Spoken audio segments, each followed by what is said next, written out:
Did I, Dale? If you two keep going, I say, cutting their argument short, there'll be no road trip for either of you.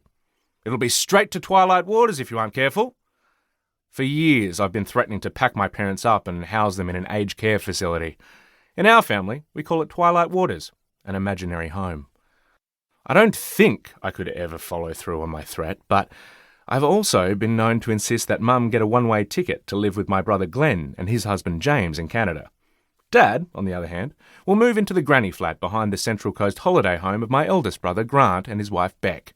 Oh yes, I have it all very carefully planned out. Like many of us, I don't recall the exact moment I stopped being my parents' child and began the role of parent to my more vulnerable mum and dad.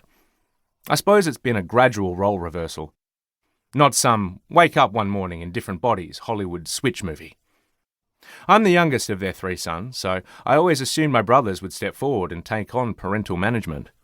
But then I hadn't factored in Grant's expertly feigned bankrupt emotional intelligence, or Glenn chasing true love and running off to Canada. It's as though he got out his ruler and measured the furthest point in the map from where Mum and Dad call home. Toronto, I imagine him proclaiming triumphantly. That ought to do it. Just in case, he then chose to live 2 hours north of the city in some rural backwater that, in winter, can only be accessed by treacherous icy roads. Who would have thought that it'd be the seatbelt challenge that would push me over the edge? The event reaches fever pitch when it appears that today, Mum will remain entirely incapable of strapping herself in. Despite my best efforts to remain calm at all times, I snap. Oh, for goodness sake! How hard is it to plug in a seatbelt? Haven't you had about 50 years of practice? I say, channeling an impatient primary school teacher. Toddy, the buckle's missing. Mum sheepishly pipes up.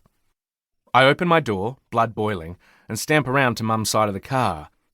But then I suddenly realise I've accidentally left the buckle tucked under the seat when I laid it down to transport the latest goat from an animal shelter to our farm. Why didn't you tell me that 23 minutes ago? I mutter a few indecipherables under my breath. But let's face it, people, the scores are on the board and it's Mum 1, Todd 0. 5 minutes later, I've made both Jeff and Mum exit the vehicle, lowered the back seat, retrieved the clasp from deep inside the crevice and got Mum set up properly.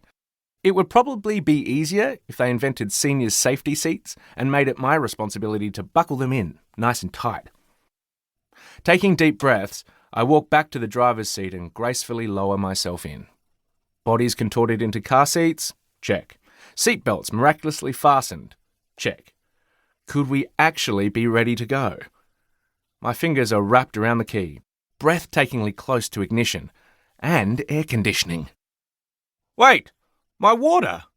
Dad cries from the passenger seat. Did you remember my water, Dale? He asks Mum. No, I didn't, Dale. Mum says incredulously, as though he's just asked if she's ever flown a jumbo jet. Dad's face crinkles. I'll be back in a sec, he says. I wish. I almost say aloud. My fingers drum on the steering wheel involuntarily.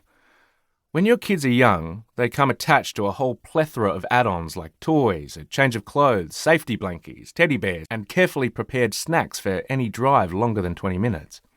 As my parents have aged, I've noticed there's a similar vibe. Their anxiety levels rise if they forget anything deemed essential for travel. No matter how brief the drive, Dad will not leave home without his bottle of water. For as far back as anyone in the family can recall, ancient plastic bottles have been used, topped up again and again. The original product stickers are long lost, but the label residue remains. Should you ever reach for a bottle of water from their fridge, your hand will be glued to it, just like magic. As well as the obligatory bottle of water, Dad must also take a snack, as if he's expecting the drive to induce hunger pains. For Mum, it's her precious mints.